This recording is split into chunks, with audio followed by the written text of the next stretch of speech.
Hello students, welcome to Indraprasth Law College, Greater Noida. I am Dr. Neelam Pandey. Dear students, today we will start from remaining part of the previous video, Organs of the United Nations.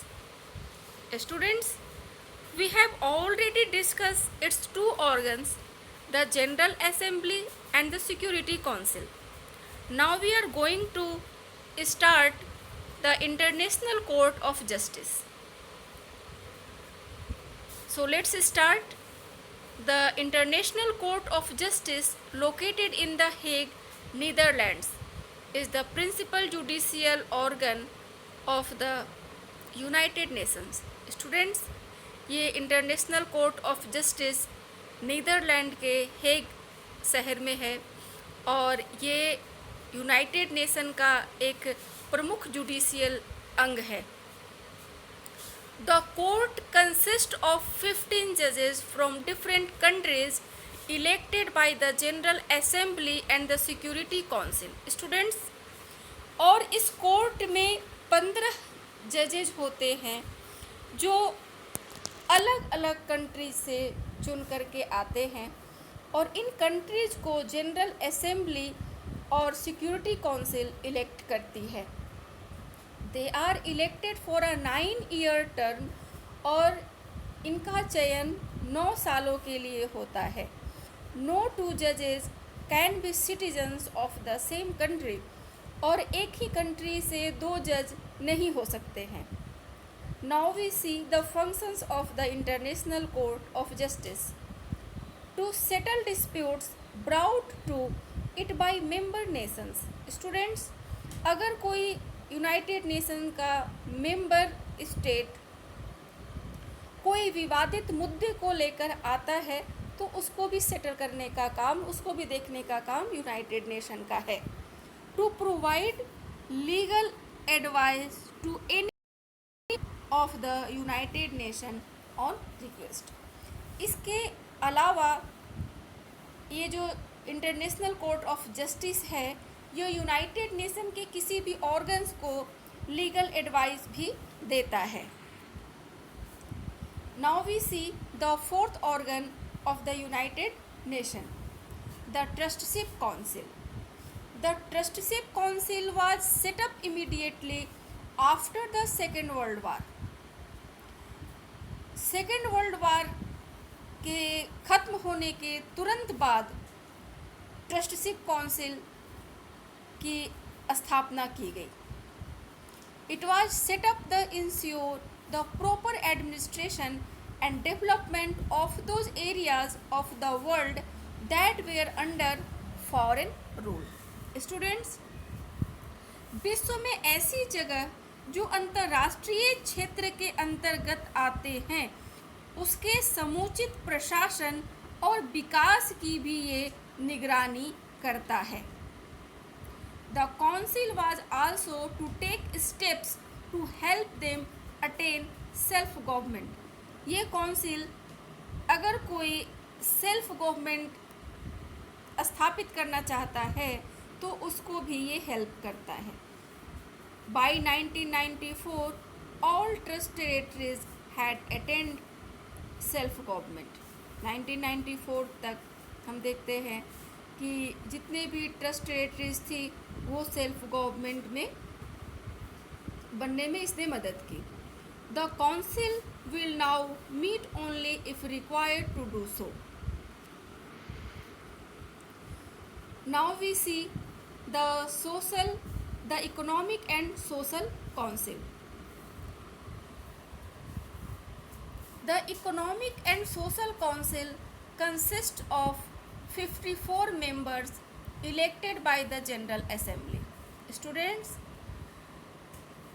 so economic and social council में 54 members होते हैं जिनको general assembly elect करता है for a 3-year term और इनका कार्यकाल 3 साल का होता है.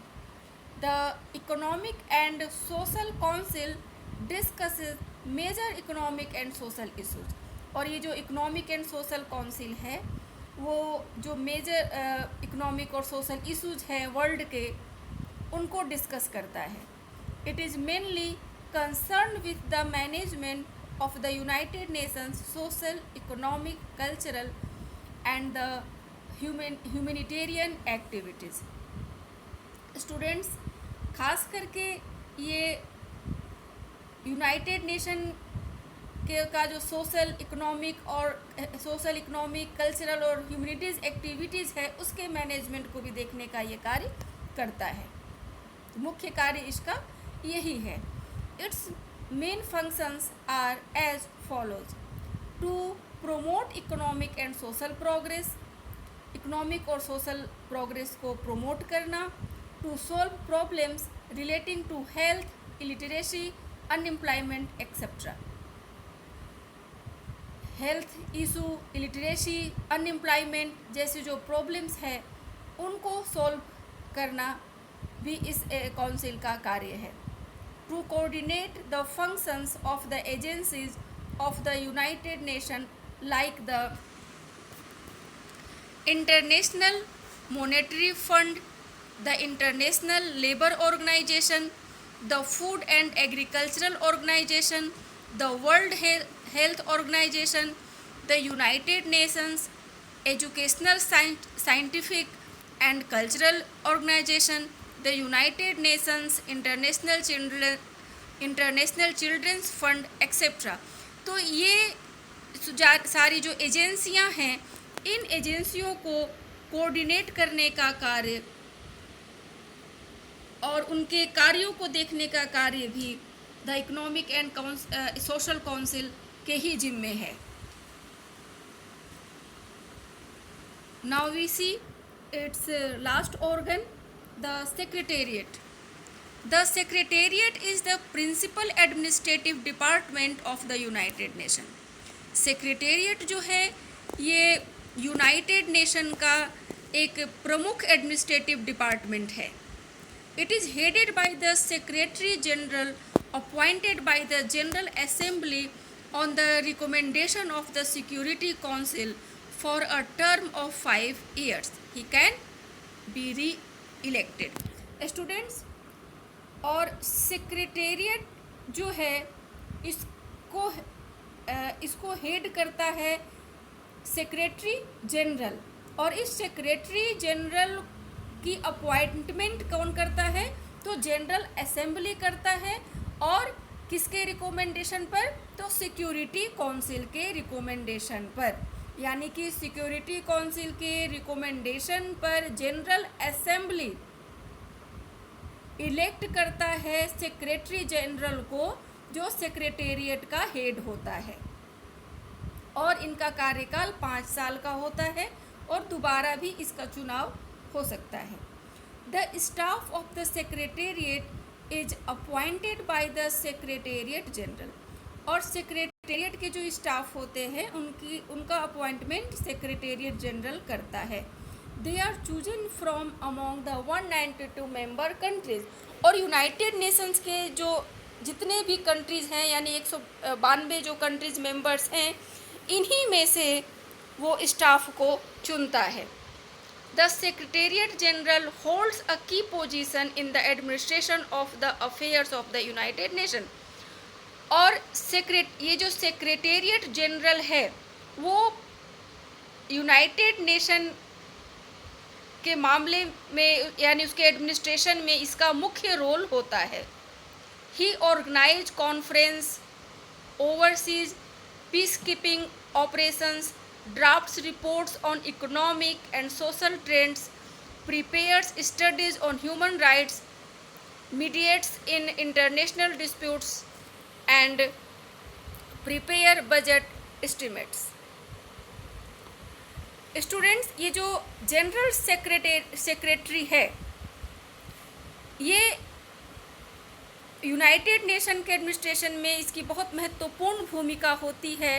ये कॉन्फ्रेंस ऑर्गेनाइज करवाता है, किस तरीके से राष्ट्रों के बीच में शांति बनी रहे, उस पर ये नज़र रखता है. इकोनॉमिक और सोशल ट्रेंड्स का ये ड्राफ्ट रिपोर्ट तैयार करता है. ह्यूमन राइट्स को देखने का कार्य इसी का है। Prepare studies on human rights, mediates in international dispute, अगर कुछ इंटरनेशनल डिस्प्यूट्स हो तो उसमें ये मीडिएटर की भूमिका निभाता है, और बजट तैयार करने का भी कार्य इसी का होता है। It is to be noted that the United Nations can achieve success only if the member states cooperate with it. Students, United Nation तभी सफल हो सकता है जब इसके मेंबर स्टेट इसको कोऑपरेट करें। All member countries must abide by the policies and programmes of the United Nations. जितने भी यूनाइटेड नेशंस के मेंबर्स स्टेट हैं, वो जो यूनाइटेड नेशन की पॉलिसी है, प्रोग्राम है, उसी के तहत ये कार्य करते हैं। If the latter is to succeed as a peacekeeping organization, और अगर सभी इसके मेंबर स्टेट्स मिल कर के कार्य करें, इसके रूल और रेगुलेशंस के अकॉर्डिंग काम करें, जो इसकी पॉलिसी है, प्रोग्राम्स है, उसके तहत अगर काम करें, तो ये एक हम शांति बहाल रखने में विश्व में ये काफ़ी मददगार साबित होता है। Students, in our next video we will start a new topic. Thank you.